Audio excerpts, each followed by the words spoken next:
Assalamu alaikum masu kallon mu da sauraro wato ga jerin matan Kano wanda suka fi kowa wato rawa da hazaƙa da fahimta wato akan abin da aka ɗora su a kai musamman a wannan shekara wadda muke cikinta ta 2024. To mai sauraro kada ku mance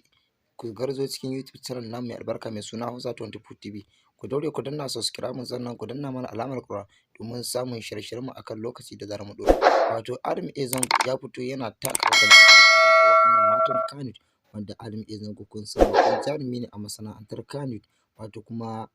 Adam A Zango yana ɗaya daga cikin wato jaruman Kano wanda suka fi kowa wato hazaƙa wanda kuma suka fi kowa wato tashe tun shekara ta 2024 har yawa yanzu wato shekara ta 2024 wadda muke a yanzu cikinta a yanzu wato 2015 wato Adam A Zango yake taka rawar gani a masana'antar Kano wanda wato daga sarki a Nuhu sai kuma Adam A Zango wanda hakan ma ne yasa ko ina za ku gansu a tare. To mai sauraro mun zo muku a sharhi a gurguje akan wannan YouTube channel mai albarka mai suna Hausa 24 TV tare da shi da jaruman wato su uku da kuma Momi Gombe da kuma wato wacce jaruma wadda ta fito wato Hauwa a cikin fim ɗin wato